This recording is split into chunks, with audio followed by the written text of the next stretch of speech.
सहज ही अपनी ओर हम चले वतन की ओर।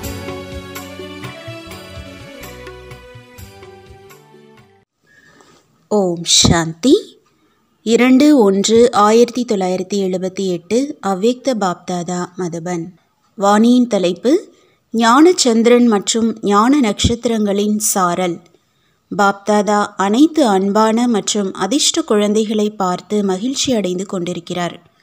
ஒவ்வொருவரின் நெற்றியிலும் அதிர்ஷ்டத்தின் நட்சத்திரம் மின்னிக்கொண்டிருப்பதாக பார்க்கின்றார். ஸ்தூல உலகத்தின் ஆத்மாக்கள் ஆகாயத்தின் பக்கம் பார்க்கிறார்கள். மேலும் ஆகாயத்தையும் கடந்து இருக்கக்கூடிய தந்தை ஸ்தூல உலகின் பூமியின் நட்சத்திரங்களை பார்ப்பதற்காக வந்திருக்கின்றார். எப்படி சந்திரனுடன் சேர்ந்து நட்சத்திரங்களின் சாரல் மலை போன்ற மினுமினுப்பு பார்க்க மிக அழகாக இருக்கும், அதேபோல் சந்திரன் பிரம்மா குழந்தைகள் அதாவது நட்சத்திரங்களினால்தான் அலங்கரிக்கப்படுகிறார். தாயின் அன்பு குழந்தைகள் மேல் அதிகமாக இருக்கிறதா அல்லது குழந்தைகளின் அன்பு தாயை விட அதிகமாக இருக்கிறதா? குழந்தைகள் விளையாட்டில் மும்முரமாக இருக்கிறார்கள் என்றால் தாயை மறந்துவிடுகிறார்கள். தாயின் பாசம் குழந்தைகளுக்கு நினைவூட்டுகிறது. அப்படியே பார்த்தாலும் ஒருவேளை அன்பு இல்லை என்றால் குழந்தைகளுக்கு பிராப்தியும் இருப்பதில்லை. இன்று அமிர்த வேளையில் விசேஷமாக இந்த நேரத்தில் மதுபனில் ஒன்றாக கூடியிருக்கும் ஆத்மாக்கள் தந்தையின் நினைவையும் சேர்த்து பிரம்மா தாயின் நினைவில் அதிகமாக இருந்தார்கள். இன்று வதனத்தில் கூட தந்தை சூரியன் மறைவாக இருந்தார். ஆனால் சந்திரன் பிரம்மா பெரிய அம்மா பிராமண குழந்தைகள் அல்லது நட்சத்திரங்களுடன் சந்திப்பின் அன்பிலேயே மூழ்கியிருந்தார். இன்று வதனத்தில் என்ன காட்சி தெரிந்தது? தாய் தந்தை மற்றும் குழந்தைகளிடையே ஆன்மீக உரையாடல் எப்பொழுதுமே நடந்து கொண்டிருக்கிறது. ஆனால் இன்று தாய் தந்தையிடையே உரையாடல் நடந்தது. என்ன ஆன்மீக உரையாடலாக இருந்திருக்கும் என்று அறிவீர்களா? இன்று அமிர்த வேளையில் விசேஷமாக பிராமணர்களின் அன்பில் பிரம்மா பாபா இருந்தார். ஏனென்றால் மதுபன் பிரம்மா பாபாவின் சாக்கார ரூபத்தின் கர்ம பூமி, சேவை பூமி, அல்லது தாய் தந்தை இரண்டு ரூபத்திலும் சாக்கார ரூபத்தில் குழந்தைகளை சந்திக்கும் பூமியாகும். அந்த மாதிரி தன் மூலமாக உடல் மற்றும் மனம் மூலமாக அலங்கரிக்கப்பட்ட அந்த பூமியில் அன்பு தூறலை பார்த்து இன்று பிரம்மா பாபா அல்லது தாய்க்கு சாக்கார ரூபத்தின் சாக்கார உலகின் விசேஷ நினைவு வந்தது. பிரம்மா கூறினார், சந்திரன் நட்சத்திரங்களுடன் ஒரே சமமான ரூபத்தில் சந்திப்பதற்கு இன்னும் எவ்வளவு காலம் இருக்கிறது? அதாவது வியக்த ரூபம் மற்றும் அவ்யக்த ரூபத்தின் சந்திப்பு இன்னும் எவ்வளவு காலம் இருக்கும்? என்ன பதில் கிடைத்திருக்கும்? தந்தை கூறினார், அனைவரும் தயாராகிவிட்டார்கள் என்று தாய் எப்பொழுது கூறுவாரோ அப்பொழுது. எனவே பிரம்மா தாய் உலகை வலம் வர புறப்பட்டு சென்றார். நாலாபுறங்களிலும் சுற்றி வந்து ஒவ்வொரு பிராமணனின் ஆன்மீக நிலையை பார்த்து வந்தார். சுற்றி வந்த பிறகு வதனத்தில் எப்பொழுது ஆன்மீக உரையாடல் நடந்ததோ அப்பொழுது பிரம்மா கூறினார், என்னுடைய குழந்தைகள் லட்சியம் வைப்பதில் நம்பர் 1 இருக்கிறார்கள். அனைவரிடமும் நேரத்திற்காக காத்திருத்தல் இருக்கிறது. அந்த நேரம் தயாராகியே விடுவார்கள். தந்தை கூறினார், ராஜ்யம் ஸ்தாபனை ஆகிவிட்டதா? பிரம்மா இன்று பிராமண குழந்தைகளின் பக்கம் சார்ந்திருந்தார். பிரம்மா கூறினார், 16,108 மாலையோ தயாராகவே இருக்கிறது. பிராமணர்களின் எண்ணிக்கையாக என்ன கூறுகிறீர்கள்? 50,000 16,108 உருவாக மாட்டார்களா? மணிகள் தயாராகிவிட்டன. ஆனால் வரிசை கிரமமாக உருளுவதற்கான கடைசி வினாடி மட்டும் இன்னும் பாக்கி இருக்கிறது. மணிகள் நிச்சயிக்கப்பட்டு விட்டன. அவர்களின் இடம் இன்னும் நிச்சயிக்கப்படவில்லை. கடைசியில் வந்தவரும் முன்னுக்கு போக முடியும். இன்று பிரம்மா 16,108 மணிகள், அதாவது அனைத்து சகயோகி ஆத்மாக்களின் அதிர்ஷ்ட ரேகையை முடிவு செய்தார். இதன் காரணமாக பாக்கியத்தை உருவாக்குபவர், பாக்கியத்தை வழங்குபவர் என்று பிரம்மாவை தான் கூறுகிறார்கள். மேலும் நினைவு சின்ன ரூபத்திலும் ஜாதகத்தில் பிறந்த நாளன்று அல்லது பெயர் சூட்டும் நிகழ்ச்சியிலும் பிராமணர்தான் ஜாதகத்தை எழுதுகிறார். அப்படி தாய் பிரம்மா 16,108 மணிகளின் நிச்சயிக்கப்பட்ட அதிர்ஷ்டத்தை கூறினார். நீங்கள் அனைவருமே அதில் இருக்கிறீர்கள்தான் இல்லையா? இன்று விசேஷமாக பிரம்மா மூலமாக வெளிநாடு மற்றும் பாரதம் இரண்டு பக்கத்திலும் உள்ள குழந்தைகளின் மகிமையை பாடிக்கொண்டிருந்தார். எப்படி தொடக்கத்தில் வந்திருக்கும் குழந்தைகளின் பாக்கியத்தின் மகிமை இருக்கிறது, அதேபோல் அவ்வியக்த ரூபத்தில் பாலனை பெறும் புது குழந்தைகளுக்கும் இந்த அளவே மகிமை இருக்கிறது. எப்படி தொடக்கத்தில் எந்த நடைமுறை வாழ்க்கையின் பிரபாவமும் இருந்ததில்லை, ஒரே ஒரு தந்தையின் அன்பு மட்டும்தான் காரணமாக இருந்தது. எதிர்காலத்தில் என்ன நடக்கும் என்று இது ஒன்றும் தெளிவாக இருக்கவில்லை, மறைவாக இருந்தது. ஆனால் ஆத்மாக்கள் அந்த ஜோதியில் முழுமையாக பலியாகும் விட்டில் பூச்சிகளாக இருந்தார்கள். அதே போலவே புது குழந்தைகளின் எதிரில் அநேகரின் வாழ்க்கையின் எடுத்துக்காட்டு இருக்கிறது. முதல் இடை கடை தெளிவாக இருக்கிறது. 64 பிறவிகளின் ஜாதகம் தெளிவாக இருக்கிறது. முயற்சி செய்வது மற்றும் பலன் அடைவது இரண்டுமே தெளிவாக இருக்கிறது. ஆனால் தந்தை அவ்வியக்தமாக இருக்கிறார். தந்தையின் பாலனை அவ்வியக்த ரூபத்தில் இருந்த போதிலும் வியக்த ரூபத்தின் அனுபவம் செய்விக்கிறது. அவ்வியக்தமாக இருப்பவரை வியக்தத்தில் அனுபவம் செய்வது, நெருக்கமான துணையில் அனுபவம் செய்வது, இது புது குழந்தைகளின் அதிசய செயலாக இருக்கிறது. எப்படி தொடக்கத்தில் குழந்தைகளின் அதிசயம் இருந்தது, அதுபோலவே கடைசியில் வந்தும் வேகமாக செல்பவர்களின் அதிசய காரியம் இருக்கின்றது. அந்த மாதிரியான அதிசயத்தின் மகிமை பாடிக்கொண்டிருந்தோம். இன்று நடந்த ஆன்மீக உரையாடலை கேட்டீர்களா? புகார்களின் மாலைகளும் அதிகமாக இருந்தன. அந்த புகார்களின் மாலைகள் பிரம்மாவை அன்பு ரூபமாக ஆக்கி கொண்டிருந்தன. இன்று விசேஷமாக பிரம்மா குழந்தைகளின் அன்பில் மூழ்கியிருந்தார் என்று கூறினோம் இல்லையா? அன்பின் மூர்த்தியாக இருந்த போதிலும் நாடகம் என்ற ஆசனத்தில் உறுதியாக அமர்ந்திருந்தார். எனவே அன்பை உள்ளடக்கி கொண்டிருந்தார். கடலின் குழந்தைகள் நீங்களும் உள்ளடக்குபவர்கள்தான் இல்லையா? வெளிக்காட்டவும் முடியும், மேலும் உள்ளடக்கவும் முடியும். உள்ளடக்குவது மற்றும் வெளிப்படுத்துவதை மிக நல்ல முறையில் தெரிந்திருக்கிறீர்கள் இல்லையா? ஏனென்றால் நீங்களோ கதாநாயக நடிகர்கள். எப்பொழுது விரும்புகிறீர்களோ, எப்படி விரும்புகிறீர்களோ அந்த மாதிரியான ரூபத்தை தாரணை செய்ய முடியும். அதாவது கதாபாத்திரத்தை நடிக்க முடியும். நல்லது. அந்த மாதிரி எப்பொழுதும் அன்பான அனைத்து சக்திகளும் நிரம்பிய குழந்தைகளுக்கு எப்பொழுதும் மிகவும் அன்பான, மிக விலகி இருக்கும், சதா தன்னுடைய அதிர்ஷ்டத்தின் மின்னிக் கொண்டிருக்கும் நட்சத்திரங்களை பார்க்கக்கூடிய மிக உயர்ந்த அதிர்ஷ்டம் நிறைந்தவர்களுக்கு, தற்சமயம் மற்றும் எதிர்கால சிம்மாசனதாரிகளுக்கு, அந்த மாதிரி பல மடங்கு செல்வம் நிறைந்த ஒரு நொடியில் தன்னை அல்லது மற்றவர்களை மாற்றம் செய்யக்கூடிய உலகிற்கு நன்மை செய்யும் குழந்தைகளுக்கு பாப்தாதாவின் அன்பு நினைவுகள் மற்றும் நமஸ்காரம். தாதிகளுடன் சந்திப்பு. இன்று அமிர்த வேளையில் பிரம்மா எந்த விசேஷ ஆத்மாக்களின் அதிர்ஷ்ட ரேகையை முடிவு செய்தாரோ அந்த முடிவில் எந்த ரத்தினம் இருப்பார்கள்? 8 ரத்தினங்கள் முடிவு செய்யப்பட்டிருக்கலாம். தாய் தந்தையிடமோ நிச்சயமாக அந்த விஷயம் இருக்கவே இருக்கிறது. மற்றபடி மேடையில் வெளிப்படுத்த வேண்டும். தந்தையிடம் 108 தான் நிச்சயிக்கப்பட்டிருக்கிறது. ஏன்? தந்தையிடம் எப்படி நிகழ்காலமோ அதேபோல் எதிர்காலமும் தெளிவாக இருக்கிறது. அதே போலவே நெருக்கமான குழந்தைகளிடமும் எதிர்காலம் தெளிவாகிக் கொண்டிருக்கிறது. ஏனென்றால் தந்தையுடன் அனைத்து காரியங்களிலும் நெருக்கமாக மற்றும் சகயோகிகளாக இருக்கிறார்கள்.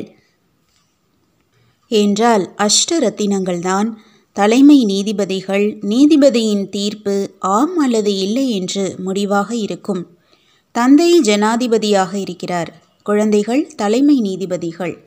தீர்ப்பு குழந்தைகளினுடையது.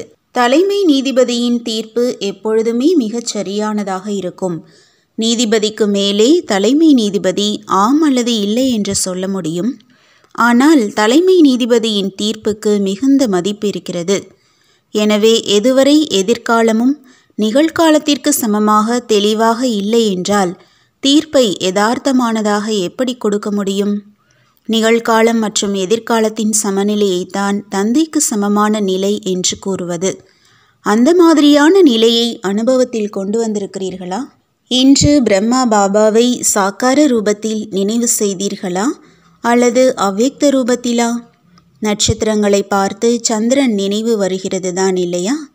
எனவே இன்று பிரம்மா பாபாவும் நினைவு செய்தார். நல்லது. பார்ட்டிகளுடன் சந்திப்பு.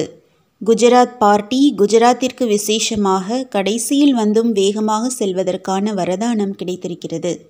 குஜராத்தை சேர்ந்தவர்களுக்கு நாடகப்படி ஆத்மாக்கள் நமக்கு விசேஷ பாக்கியம் பிராப்தியாகி இருக்கிறது என்ற இந்த போதை இருக்கிறது. எப்படி ஸ்தானத்தின் கணக்குப்படியும் குஜராத் மதுபனின் அருகில் இருக்கிறது, அதே போலவே முயற்சி செய்வதிலும் நெருக்கத்தை கொண்டு வருவதற்கான இயல்பான வரதானமும் நாடகப்படி பிராப்தி ஆகியிருக்கிறது. என்றால் எப்படி ஸ்தானத்தின் கணக்குப்படி அருகில் இருக்கிறீர்கள், அதேபோல் ஞானத்தின் தாரணையின் கணக்குப்படி தாரணைக்கு தகுதியான பூமியாகும். எப்படி நிலம் நன்றாக இருக்கிறது என்றால் அதில் இருக்கும் மரம் விரைவில் பழம் கொடுக்கும். உழைப்பு குறைவு மற்றும் பலன் அதிகமாக கிடைக்கும். அதேபோல் குஜராத்தின் பூமிக்கும் மற்றும் அருகில் இருப்பதற்கான வரதானம் இருக்கிறது. அந்த மாதிரி வரம் பெற்ற ஆத்மாக்கள் முயற்சி செய்வதில் எவ்வளவு வேகம் இருக்கும்? தாரணையின் பாடத்தில் குஜராத் பாரதத்தின் நிவாசிகளுக்கு ஒரு லிஃப்ட் ஆகும். பார்ப்பதற்கு மிக கடினமாக இருக்கும், ஆனால் மிக சுலபமான முறையில் தீர்வு கிடைத்துவிடும். இதைத்தான் மலையும் கடுகுக்கு சமமாக ஆகிவிடுகிறது என்று கூறுவது. கடுகு இருந்தாலும் கொஞ்சம் கடினமானது, பஞ்சு மென்மையானதாகவும் லேசானதாகவும் இருக்கும். அப்படி அனுபவம் செய்கிறீர்களா? நல்லது. சேவாதாரிகள் சேவையின் பங்கையோ செய்தார்கள். சேவாதாரிக்கு விசேஷமாக என்ன இருக்கிறது? அதை பார்த்து அனைவரும் இவர்தான் அனைவரையும் விட ஃபர்ஸ்ட் கிளாஸ் சேவாதாரி என்று கூறும் அளவிற்கு சேவை செய்வதிலும் வரிசை கிரமம் இருக்கிறது. நம்பர் 1 சேவாதாரியின் விசேஷமாக என்ன இருக்கும்? ஃபர்ஸ்ட் கிளாஸ் சேவாதாரியின் விசேஷமாக இதுதான் தென்படும். அவர் சேவை செய்து கொண்டே சேவை மூலமாக தந்தையின் குணங்கள் மற்றும் காரியத்தை பிரசித்தியாக்குவார். உடல் மூலமாக செய்யும் சேவை மட்டுமல்ல, ஸ்தூலமாக செய்து கொண்டிருந்தாலும் ஒவ்வொரு காரியம் மூலமாக, ஒவ்வொரு அடி மூலமாக தந்தையின் குணம் மற்றும் காரியத்தை பிரசித்தியாக்க வேண்டும். இதுதான் முதல் தரமான சேவையாகும். சேவை செய்து கொண்டே நான் மாஸ்டர் ஞானக்கடல், சுகக்கடல், அமைதியின் கடல் என்ற அனுபவம் இருக்க வேண்டும். அப்படியானால் அந்த மாதிரி லட்சியம் வைத்திருக்கிறீர்களா? அல்லது உடல் மூலம் செய்யும் சேவையில் மட்டும் களைப்பற்றவர் ஆக வேண்டும் என்ற லட்சியம் வைத்திருக்கிறீர்களா? முதல் தர சேவாதாரி என்றால் ஒரே நேரத்தில் 3 விதமான சேவை செய்பவர். மனசக்தி மூலம், உடல் மூலமாக மற்றும் காரியங்கள் மூலமாக, தோற்றம் மூலமாக ஆன்மீக சேவாதாரியின் பொலிவு, அதாவது ஃபரிஷ்தா நிலையின் பொலிவு தென்பட வேண்டும். மேலும் மனம் மூலம் தன்னுடைய உயர்ந்த நினைவு மூலமாக சேவை செய்கிறார் என்றால் அந்த மாதிரி ஒரே நேரத்தில் சேவைகள் ஒன்றாக இருக்க வேண்டும்.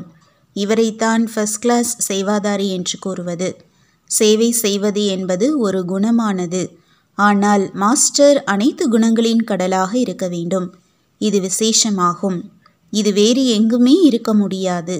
களைப்பற்றவராகவோ அனைவரும் ஆக முடியும், ஆனால் ஆல்ரவுண்ட் சேவாதாரி, ஒரே நேரத்தில் 3 விதமான சேவை செய்யும் சேவாதாரி கிடைக்க மாட்டார். எனவே பிராமணர்களின் விசேஷமாக என்ன இருக்கிறதோ அந்த லட்சியத்தை வைத்து லட்சணம் மூலமாக காண்பிக்க வேண்டும். இப்பொழுது விசேஷ காரியம் என்ன செய்வீர்கள்? நினைவு யாத்திரையை ஒவ்வொரு பிராப்தியின் இன்னும் அதிகமாக உள்நோக்கு முகமுடையவராகி மிக சூக்ஷ்ம மற்றும் ஆழத்திலும் ஆழமான அனுபவம் செய்யுங்கள். ஆராய்ச்சி செய்யுங்கள், எண்ணத்தை உருவாக்குங்கள். மேலும் பிறகு அதனுடைய விளைவுகளை பாருங்கள். என்ன நினைத்திருந்தேனோ அது நிறைவேறியதா அல்லது இல்லையா என்று முடிவை பாருங்கள் என்று ஏற்கனவே கூறியிருந்தோம். என்ன சக்தியை தாரணை செய்திருந்தோமோ அந்த சக்தியின் நடைமுறை முடிவு எத்தனை சதவிகிதத்தில் இருந்தது? இப்பொழுது அனுபவங்களின் நுணுக்கத்தை செயல்படுத்தும் கூடத்தில் இருக்க வேண்டும். இவர்கள் அனைவரும் ஏதோ விசேஷமான முழு ஈடுபாட்டில் இவ்வுலக விஷயங்களிலிருந்து விலகி இருக்கிறார்கள் என்று மற்றவர்களுக்கு அனுபவமாகட்டும். செய்யும் காரியம் மற்றும் யோகாவில் சமநிலை இருக்கட்டும். இதை அதிகரித்து கொண்டே இருங்கள். காரியம் செய்து கொண்டே யோகாவின் சக்திசாலியான நிலை இருக்க வேண்டும்.